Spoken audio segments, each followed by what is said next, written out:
Ros, dah nak buka puasa ni. Siapkan makanan. Nak makan rendang dengan ketupat. Nak lemang juga. Atuk nak makan apa? Apa-apa pun boleh. Atuk tak kisah. Kenapa Atuk sedih? Yelah, lepas ni Atuk nak makan dengan siapa? Atuk jangan sedih. Dengan kita orang lah. Datang je. Boleh kan, Opa? Boleh.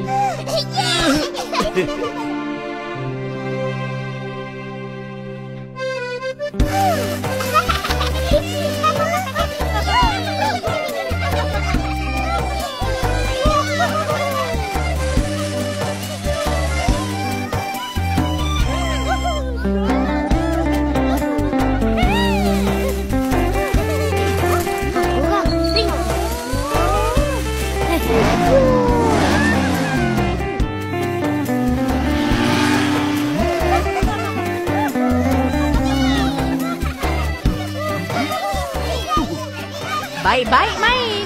Jangan cedera. Baik, Kak Ros. Amboi, seronok main. Atuk nak pergi takbir. Nak ikut?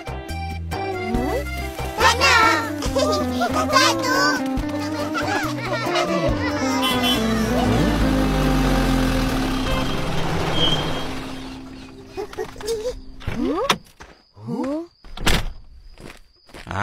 Tong.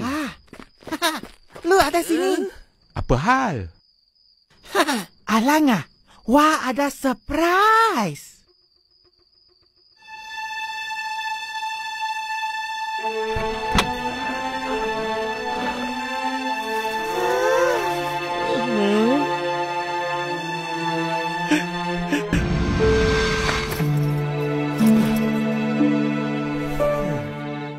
Assalamualaikum.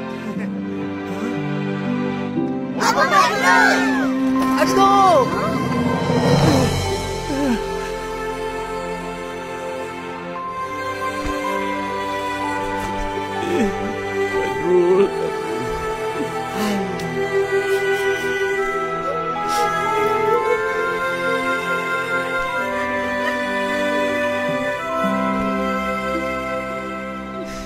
Ayah kau kata tak boleh balik. Tak ada cuti katanya.